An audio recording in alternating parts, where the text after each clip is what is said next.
your brain, you're in the nerds domain. Come on in, it's about to begin. Hi everybody, I'm Justin and welcome to Nerds Domain Podcast. This week we're at GenCon recording live from the exhibit hall, so please forgive our audio quality. I'm here interviewing Matthew Bono with Iello Games. They're well known for Kings of Tokyo. The Little Pigs or the Three Little Pigs? The Three Little Pigs. It's a new release, yes. New release, and a whole bunch of other things. So you have quite a few new releases this year, it looks. Yes, we have 3 new releases for GenCon. Well, one of them is an Origins release. It's Titanium Wars, a card game, a space opera card game with a lot of diplomacy and a bit of strategy in it. Another GenCon release this time is the Phantom Society, which is a short deduction games with teams, ghost versus ghost hunters. It's really an easy game to play with a lot of cleverness in it. And the last one is the Three Little Pigs. It's a GenCon release. It's a family game, a family dice game based on the tale, obviously, and where players try to build beautiful houses made of straw, wood, or bricks, and they can also try to blow away the opponent's house by actually blowing on the spinner. Okay. That's cool. So we actually have to blow on the device to get it to work. That's an interesting mechanic. Yeah. With the Three Little Pigs, I've seen you reuse the re-roll of the dice. Sort of a mechanic? Yeah. So the mechanic with the dice, you have 5 dice that you can re-roll 2 times. So you have 3 rolls. It's a common mechanic, but so the game feels familiar. But when you play it, I think it's really fun. The art is great, and it's at the same time I think clever and easy to understand. So it's perfect for kids. It's good for adults. It has 2 different levels of difficulties with objective cards to play with adults or older kids. But it's perfect to play with kids and adults. You know, it's really everybody knows the tale. It's really fun to play. What you want to do in the game is roll similar symbols, so windows or doors or roofs, to be able to build houses with the best material. Because, just like in the tale, if you have a house of brick, it will be less likely to be blown away by the war. You can mix the different material on the houses. You can have a door of straws and windows of wood, brick, straw. You can have several windows on your house. You can have a really tall house. And what's important is the roof. You have to get a roof to complete your house. And at the end of the game, there's several ways to earn points, to score. One is by just having the best material as possible. Every tile made of brick is worth 4 points, whereas the straw ones are worth only 2 and the wooden one 3. You score 1 point for each completed house you have, so you can try to go with a lot of different houses. And you have tiles with little flower pots that are also extra points. So there's still a lot of things to think about, and it's simple, but it's really fun to play. Yeah, definitely sounds interesting. I've walked past people playing the Phantom game. That looks like something I've never seen before. Yeah, the board game is quite innovative. It's a double-leveled board with round shaped holes to hide the monsters, and then on top of that you put room tiles to actually create a hotel, a Scottish hotel that is haunted by the ghosts. And so one team will play the ghost, and the goal is to rampage as many rooms as possible, and if possible, the most expensive rooms in the hotel. And the ghost hunter, what they want to do is find the ghost as fast as possible before the ghost actually rampage too many tiles, too many rooms. But while doing so, the ghost hunter will actually tear down entire rooms. So they'll give points to the ghost if they can't find them. So it's really a deduction game, because there's a actually it's really easy. The ghost they can rampage, they can remove the tiles that are adjacent to their position, so they have to remember the position, that there are 4 ghost tokens in the game, and if they already removed one tile, they can remove the next tile in this direction. Okay. So that gives clues to the ghost hunter to where the ghost could be, but all the game for the ghost is to try to work together without speaking, to confuse the ghost hunters in removing wrong tiles. Okay. Does the game have a mechanic where people have to close their eyes at any point, or I mean, is there any way to communicate easily? Just at the beginning, each players, when for a standard 4-player game, each player gets a stack of room tile of a certain color, and they put it on the board one by one, and when it's done, the ghost hunters close their eyes, and then the ghost puts one phantom under a room of each color. Okay, so at that point, at the beginning of the game, you close your eyes. Okay. But then that would really make communicating between ghosts hard, though, since you don't do that later on. But that's what interesting. Yeah. And so there's an advanced rule which is also really interesting, where you can bid to know for the maximum level of damage you think you can achieve if you are the ghost team, and whoever bid the most became the ghost, but they play with the other team bid. Oh, okay. So in a standard game, the ghost must have reached 45 level of damage, but let's say you bid 52, I bid 48, you would be the ghost and you would have to reach 48. Yeah. So that's a clever way of starting a new game when you're a level 6 player. Kind of lets everybody get a chance at playing everything, and that's interesting. I tried my hand at Titanium Wars, Yes. and that seems like an odd move. You guys seem to do a lot of family-friendly games. That's a very advanced game.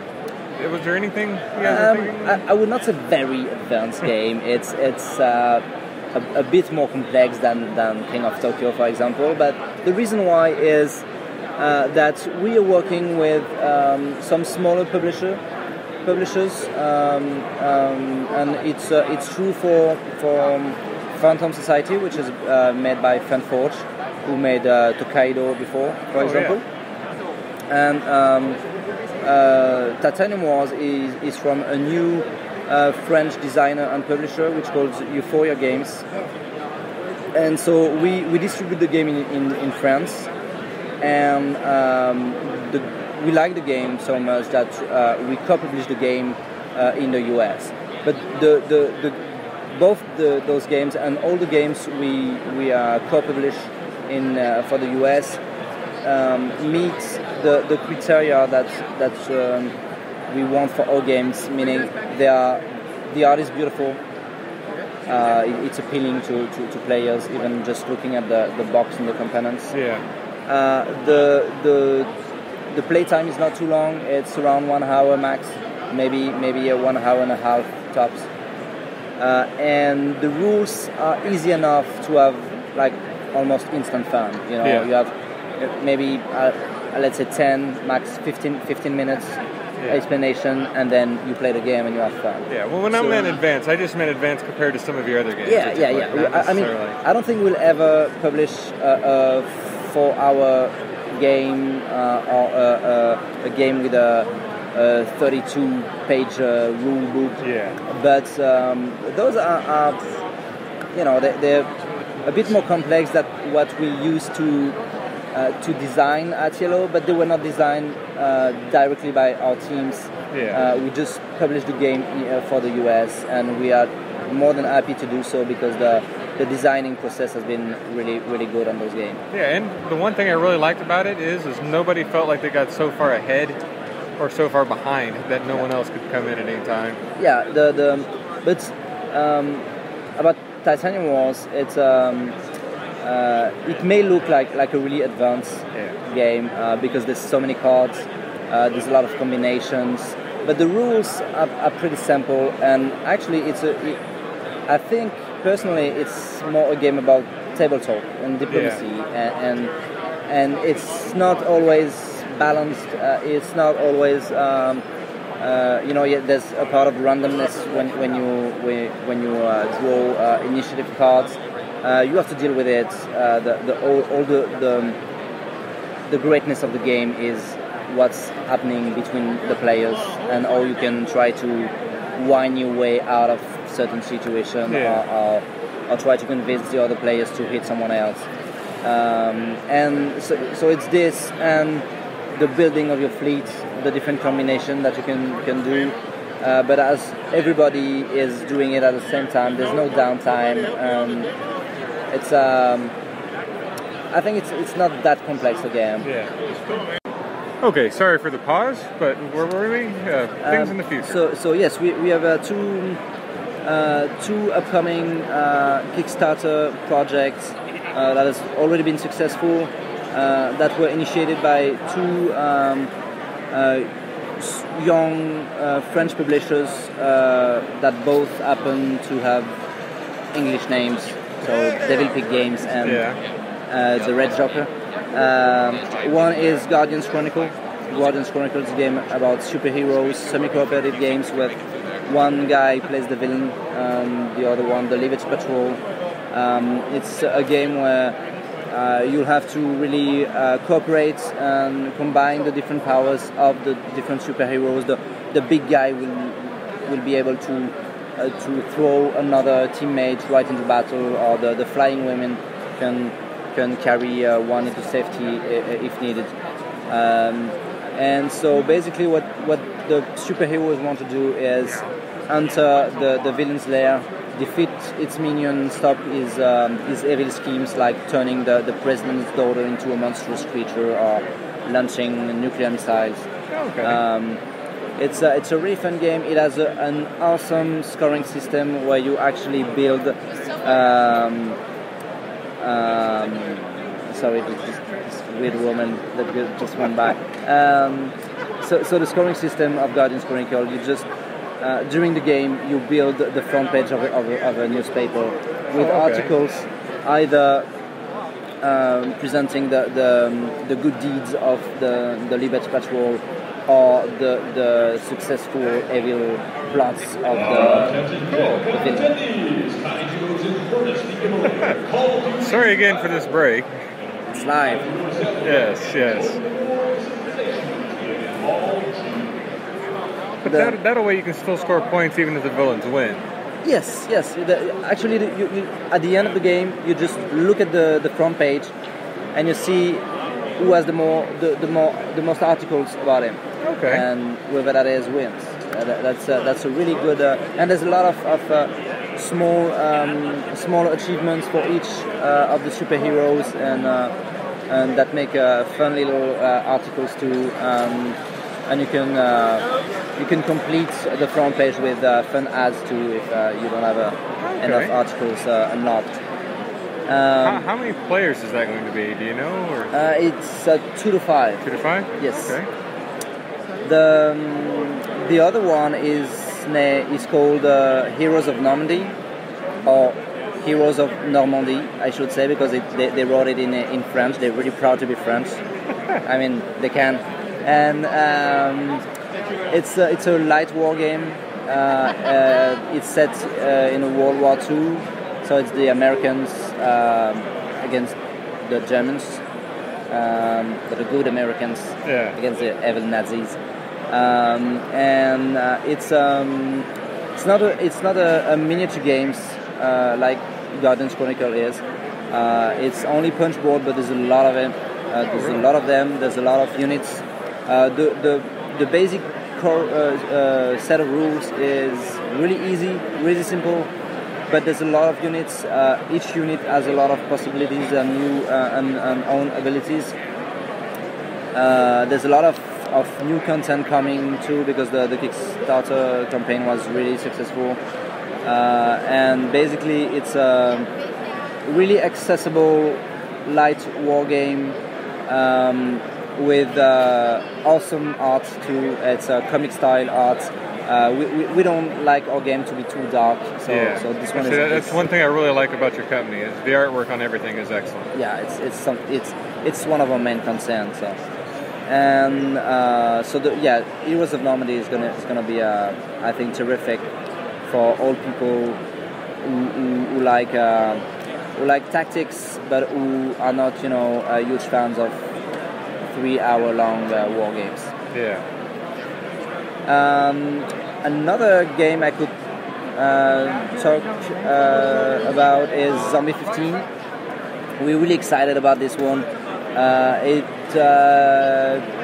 think it would not be released this year, maybe early next year, because we still have a bit of work on it. Okay. It's another zombie game, but we really think it's a new take on zombie game, because it's called Zombie 15 for 3 reasons. The first one is that, and the main one is, it's 15-minute sessions. Oh, good. With a soundtrack. And a soundtrack that make the zombies appear every 40 seconds or every minute, and so it's a cooperative game, obviously, real time, and the players have to be really quick and they have to think fast. As I'm used to say, I've never been in a zombie invasion before, but I guess it is what it would feel like, because you're always pressed by something. There's always zombies coming from every part. This is the first reason is the playtime. The second reason it's called Zombie 15 is because it will feature 15 scenario campaign. The scenarios will be really different. In the first one, all the players begin in different at home actually, and they will try to meet at the center of the map, but then you will have to hold a strong place to meet new survivors, to run across the board, things like this. And the last reason it's called Zombie 15 is because it's set in a world where all the adults has turned into zombies. Yeah. So it's only kids and teenagers left, and mainly teenagers actually. And so you play a group of teenagers. And around 15. That's and so the art is there too. It's not dark. It's a bit there's a fun take on it.